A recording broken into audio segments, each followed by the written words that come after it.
This is just a few blocks from where we came out of. Really worth checking out. But when they did this, when they made this big freshwater port,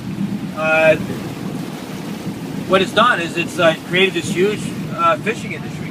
50% of all the seafood that we eat all over the United States comes through Seattle. Look next door. 50% comes through Seattle. If you ever see that TV show, The Deadliest Catch, about a mile down the canal are all those boats, plus another 700 or so commercial fishing vessels. They don't stay up in the Bering Sea. They all live right here in the fresh water in Seattle, where they can get work done on them, and then they go up for the season and do all their fishing. It's definitely worth checking out these locks. Now, this right here, this is Gasworks Park.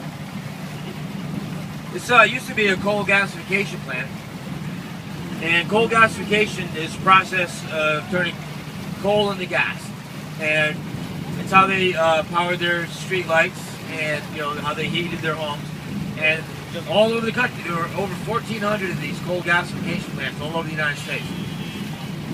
And coal gasification is messy and inefficient, a lot of horrible byproducts. It's a nasty way of getting gas, but it's what they had.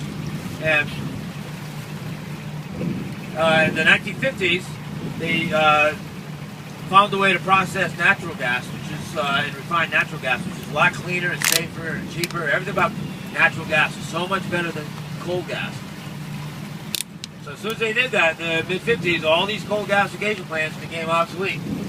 They all got torn down, the land cleaned up, and repurposed for something else. Every single one of them, except this one. This one stood for about another 20 years, and then in the 70s, Seattle decided that they were going to clean it up and develop the land.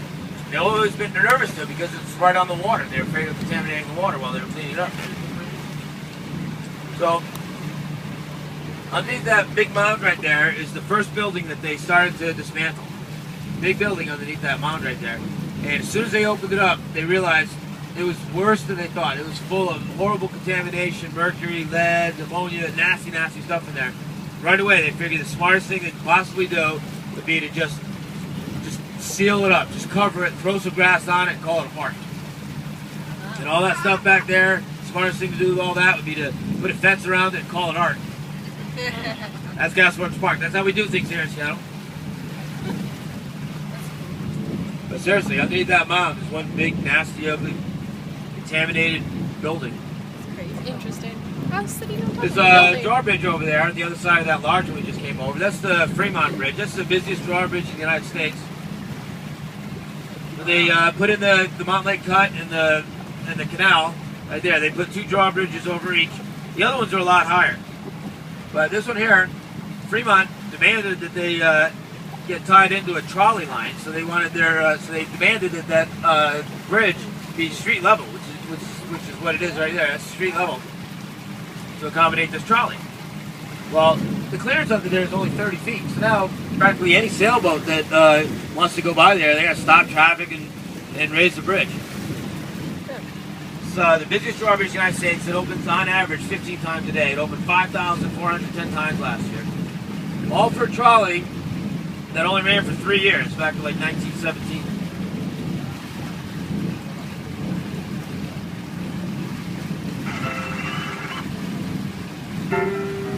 So how many people saw that movie, Sleepless in Seattle?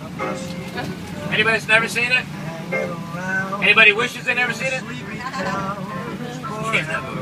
Yeah. Oh, there it is, right over there. See, there's a bunch of masks. See, there's like 3 blue and a little bit of red flags, some banners there. There's some red flowers out on the deck.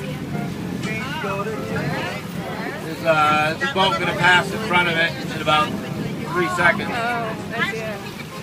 Oh my god. Right there, that's the Sleepless in Seattle, Floating Home. That's where they filmed a lot of the movies. I can't see anything.